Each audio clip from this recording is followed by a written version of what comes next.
Buenos días, hermanos, Dios le continúe bendiciendo. En este domingo 5 de abril continuamos con este estudio bíblico devocional sobre el capítulo 13 de la carta a los Hebreos. Quiero pedirle que por favor, donde se encuentra en su hogar, pueda tener conmigo esta lectura del capítulo 13 de Hebreos. Vamos a tener los versos 16 hasta el verso 25 y vamos a dividirlo en dos partes. Tendrá la lectura del 16 al 18 y luego, mientras avanzamos, leeremos el resto de los versos. Dice así la palabra de Dios, verso 16 del capítulo 13. Y de hacer bien y de la ayuda mutua no os olvidéis, porque de tales sacrificios se agrada a Dios. Obedeced a vuestros pastores y sujetaos a ellos, porque ellos velan por vuestras almas, como quienes han de dar cuenta, para que lo hagan con alegría y no quejándose, porque esto no es provechoso. Orad por nosotros, pues confiamos en que tenemos buena conciencia, deseando conducirnos bien en todo. Y más os ruego que lo hagáis así para que yo os sea restituido más pronto. Si ustedes recuerdan, hemos visto ya dos partes de este capítulo 13. En la primera vimos cómo éramos exhortados a regocijarnos con la providencia de Dios. Y en la segunda parte, que comprendía de los versos 8 al 15, vimos cómo se nos exhorta a perseverar en la sana doctrina, en la doctrina que hemos recibido por parte de los apóstoles y que ha pasado a la iglesia del Señor.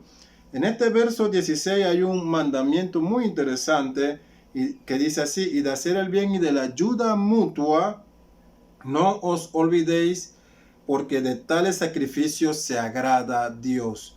Viendo el contexto del pasaje, vimos en la parte anterior, cuando la atendimos, que se nos manda a ofrecernos a nosotros mismos como sacrificio.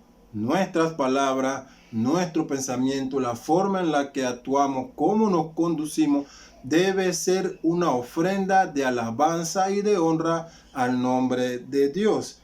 Vemos en el verso 13 del capítulo 13, dice: salgamos pues a él fuera al campamento llevando su vituperio, porque no tenemos aquí una ciudad permanente, sino que buscamos lo porvenir. Así que ofrezcámonos siempre a Dios por medio de él sacrificios de alabanza, es decir, frutos de labios que confiesan su nombre. Así que no solamente debemos de testificar lo que Cristo ha hecho en nuestra vida con nuestro testimonio. La forma en la que vivimos es nuestra primera predicación. Si vivimos en santidad, si vivimos en obediencia a Dios, si vivimos procurando el bien de nuestro prójimo, daremos testimonio de la obra que Dios ha hecho en nuestra vida, esa obra de regeneración. Podemos tener una buena doctrina y conocer la palabra, pero si no la obedecemos, si no vivimos conforme a la Escritura, estaremos entonces contradiciendo nuestra predicación. Por eso que el escritor de Hebreos nos dice aquí, haciendo esa confirmación de toda esa obra de testificación que hacemos con nuestra vida, dice: hacer el bien y la ayuda mutua es parte de esa alabanza y de esa adoración. Hacer la ayuda a nuestros prójimos, a aquellos que lo necesitan. Él empieza este capítulo 13, si usted lo recuerda, en el verso 1, dándonos un mandamiento. Él dice: permanezca el amor fraternal. Vemos cómo en todo el recorrido de este capítulo 13 se percibe ese mandamiento, aún aquí. El amor fraternal es una evidencia de una verdadera conversión. Nosotros debemos procurar el bienestar de nuestro prójimo, en especial de los que son nuestros hermanos en la fe, y también de aquellos que, aunque no conocen al Señor, son nuestro prójimo. Debemos mostrar entonces ese carácter y esa evidencia de que somos verdaderamente hijos de Dios. Cuando vemos el relato del Evangelio, Cristo no fue ajeno a las necesidades de aquellos que lo rodean. Él siempre estuvo presto para hacer el bien y ayudar a los más necesitados. Él hizo el milagro de los panes, los multiplicó, y los pececillos, si lo recuerdan en el Evangelio. Y eso abarcó a cientos de miles de personas, y nunca hubo una distinción en que si han creído o no. sino que se mostraba su amor hacia los más necesitados, al igual que las sanidades que realizó. En algunas ocasiones, como en el caso de los leprosos, solo uno volvió a dar gracias por la obra de milagros que se había hecho en su vida. Así que no nos olvidemos de hacer el bien, mucho más ahora cuando padecemos esta circunstancia penosa en la que el mundo está de aflicción por causa de la enfermedad que está azotando a todo el mundo. Es esta una oportunidad para que en nuestros hogares, en nuestro barrio donde residimos, podamos mostrar ese carácter cristiano. La iglesia siempre se ha identificado por ser solidaria a las necesidades de los demás. Luego vemos entonces en el verso 17 que el escritor nos dice: obedeced a vuestros pastores y sujetaos a ellos. Esto va muy de la mano con lo que vimos en la clase anterior con el verso 7, cuando el propio escritor dice: acordaos de vuestros pastores y considerad cuál haya sido el resultado de su conducta. Vemos que no solamente somos animados a ver a nuestros pastores, sino a aquellos que han sido antes de nosotros, su testimonio de fe, la forma en la que vivieron. Todo eso debe ser para nosotros una brújula a seguir. Y ahora en el verso 17 se nos manda nuevamente, se nos recuerda a obedecer a nuestros pastores. No solamente el término quiere referirse a aquellos que están ministrando como pastor, sino a aquellos que están como ancianos gobernando a la iglesia, sujetados a aquellas autoridades que son representantes de Cristo en la iglesia, aquellos que han sido llamados por el propio Dios a ser los guías, a ser los líderes, a ser aquellos que estén al frente de la iglesia, pastoreando el rebaño que al final es el rebaño de Cristo, porque ellos velan por vuestras almas. Y es la labor que tienen los pastores, velar por el bienestar y la salud espiritual de las ovejas, de los miembros del cuerpo de Cristo. Esa es nuestra principal labor, no la de almacenar riqueza, no la de procurar ministerios exitosos y populares que generen ingresos. No, porque nosotros no somos una organización comercial, somos el cuerpo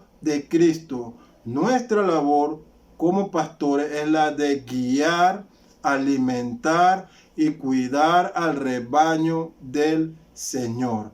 Aquellas almas que han sido puestas bajo nuestro cuidado para que sean mantenidas con la palabra de Dios, con el alimento verdadero. Porque el propio Cristo ha dicho en Mateo 4, no solo de pan vivirá hombre, sino de toda palabra que sale de la boca de Dios. El alimento que necesita el creyente es la palabra de Dios. Los pastores hemos sido puestos para entonces llevar al rebaño ese pasto verde, ese alimento que ha sido dado por nuestro Señor en su santa palabra.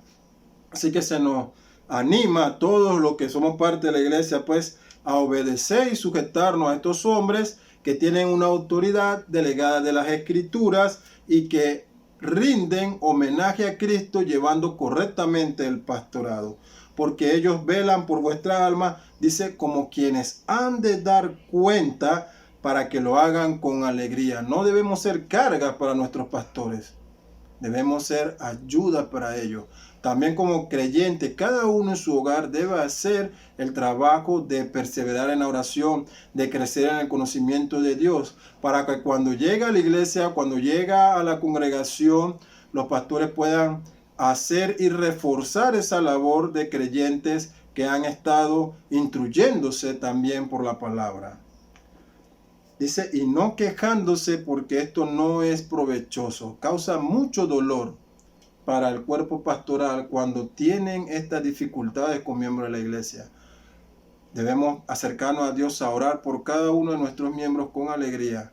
Y nosotros que estamos bajo sujeción de estos pastores debemos siempre procurar llevar una vida agradable ante Dios, que honre el nombre de Dios y que también sea una ayuda para nuestros pastores en la iglesia, no una carga para los pastores, sino una ayuda.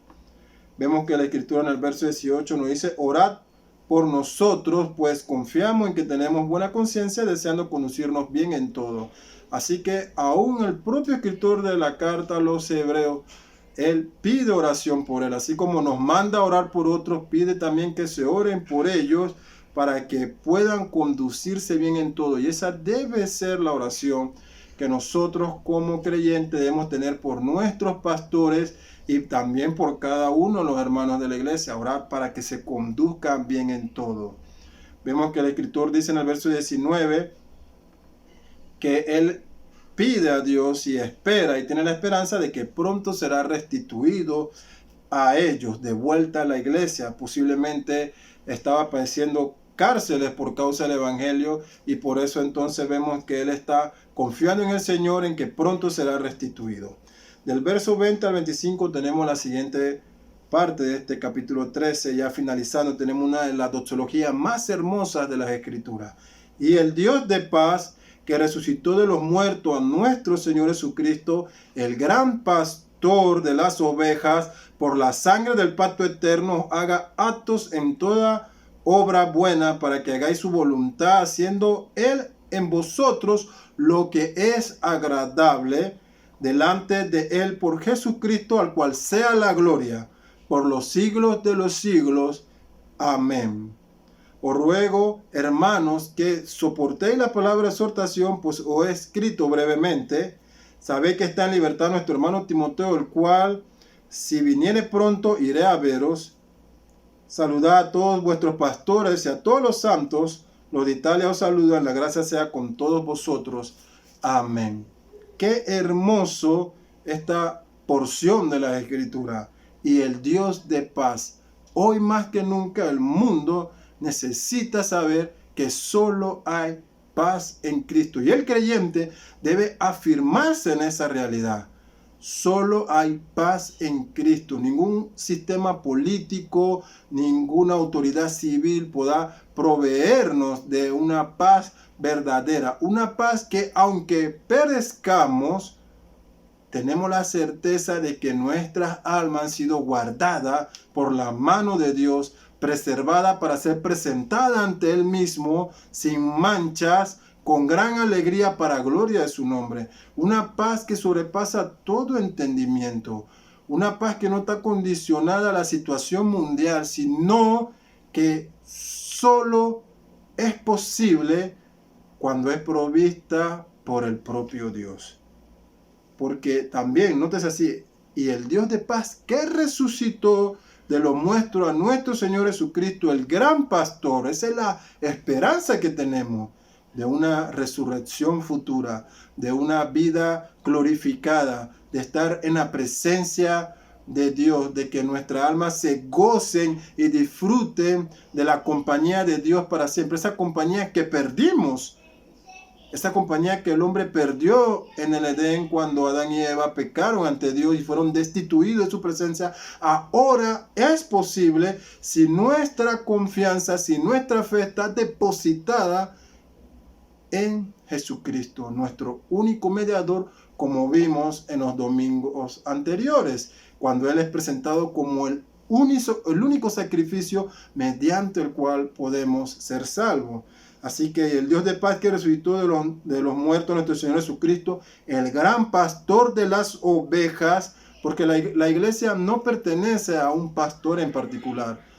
Los hombres no son dueños de la iglesia es el cuerpo de Cristo, las ovejas del pastor Jesucristo. Nosotros somos esos siervos que hemos sido llamados solo para ejercer esta función al cuidado de las ovejas en nombre de Cristo, pero toda la iglesia pertenece a Cristo. Por eso es que la iglesia es triunfante, nunca va a perecer. El cielo caerá, el universo colapsará, el mundo será destruido, pero la iglesia permanecerá para siempre.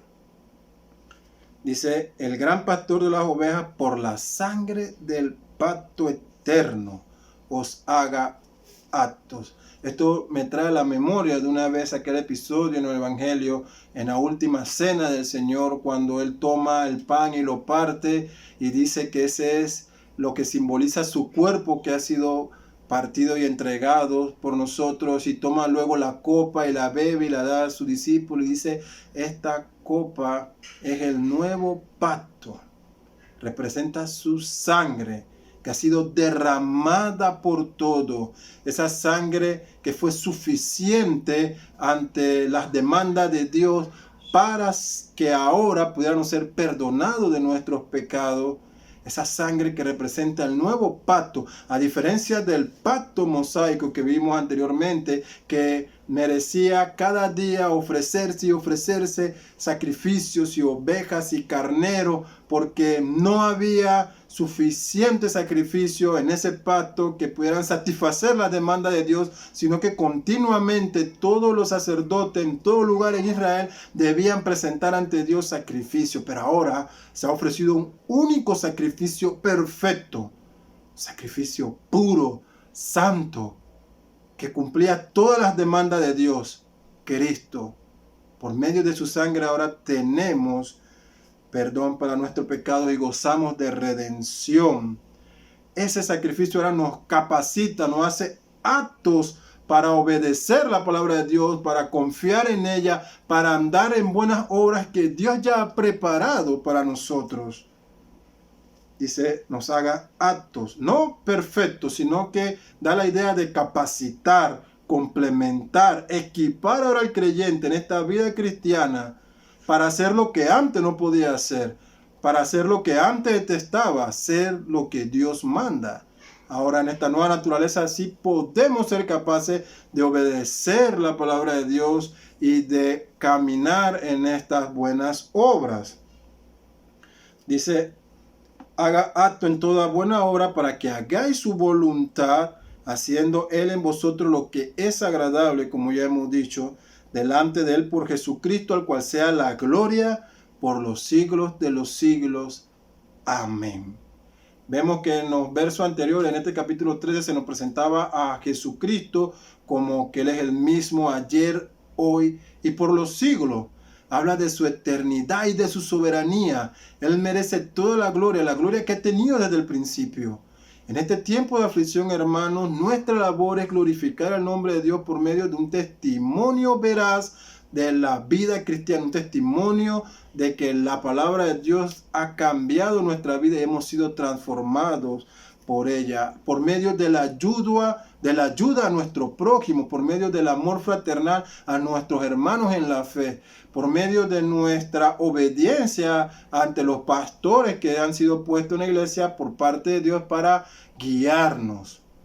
Es momento de que también desde nuestros hogares demos evidencia de esa conversión a la que hemos sido nosotros hechos a nueva criatura, teniendo el tiempo de la palabra de Dios con nuestra familia, congregándonos en nuestros hogares como familia. Si son un matrimonio solamente sin hijos, entre ambos. Si hay otros miembros de la familia que no son creyentes y viven con ustedes, súmenlo a que escuchen en este tiempo la palabra de Dios. Y él termina entonces con estas últimas instrucciones. Os ruego, hermanos, que soportéis la palabra de exhortación. Igual para nosotros se nos manda a soportar esta palabra que Dios nos ha dado. Pues lo he escrito brevemente.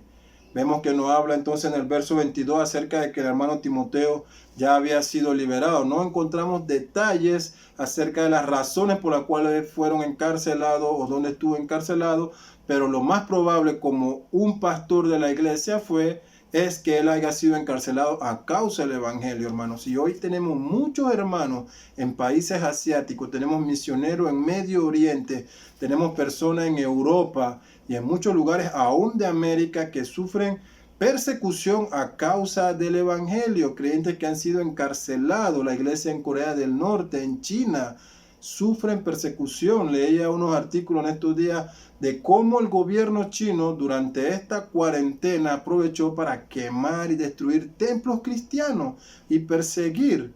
Estos hermanos necesitan nuestras oraciones, necesitan que podamos pedir por ellos y cada día rogarle a Dios que donde ellos están y bajo las circunstancias en las que se encuentran puedan perseverar en la fe. Oremos por ellos para que tengan gozo en medio de estas aflicciones, para que puedan tener toda la paz proveniente de Dios. El escritor termina en el verso 24: saludad a todos vuestros pastores y a todos los santos, los de Italia os saludan. La gracia sea con todos vosotros. Amén. Vemos entonces en estas últimas palabras cómo el escritor pues hace esta despedida muy particular de los escritores de las epístolas y de las cartas que encontramos en la Biblia. Se nos manda entonces a poder tener en oración a todos nuestros hermanos. Muchos dicen que en el verso 24 se puede referir a que el escritor estaba en Italia o que desde Italia se mandaba saludos. El hecho está en que ya la iglesia estaba instituida en Italia, en Roma. Y es muy interesante ver cómo la persecución también había causado que el evangelio llegara a casi todo el mundo conocido de aquel entonces. El Señor utiliza las aflicciones y en muchas ocasiones la persecución para que la iglesia salga de su comodidad y pueda llevar el mensaje a varios lugares. ¿Qué está haciendo el Señor con nosotros hoy? Que por medio de esta pandemia tiene entonces estas restricciones por salud a que podamos congregarnos por el bienestar de cada uno de nosotros. ¿Cómo el Señor quiere que usemos esta oportunidad de esta aflicción en la que estamos para que su mensaje llegue a muchas personas? Pues nos ha sacado de la comodidad de nuestros templos para que ahora practiquemos un cristianismo más centrado en la familia, para que meditemos en toda esta actividad en la que estamos involucrados, que posiblemente eran secundarias y estaban desviando nuestra mirada de la búsqueda del reino celestial. Es probable a que el Señor también esté utilizando estos videos para llegar a más personas. Sea cual sea las razones que posiblemente no estén claras para nosotros, sabemos que hoy más que nunca como iglesia somos llamados a perseverar en la oración, en la comunión de la palabra de Dios, en la comunión mutua con nosotros. Aunque no podamos estar juntos, podemos contactarnos, llamarnos, enviarnos mensajes. ¿Se ha preguntado usted cómo está el resto de su hermano? ¿Ha procurado tratar de hablar con todos aquellos que forman parte de su congregación donde usted asiste? ¿Ha procurado ver cómo están ellos, si tienen alimento y provisión, si están bien de salud? Esas son las cosas a las que en este momento somos llamados a ejercitarnos y que deben ser una práctica recurrente en el cuerpo de Cristo. La gracia del Señor sea con cada uno de ustedes. Amén.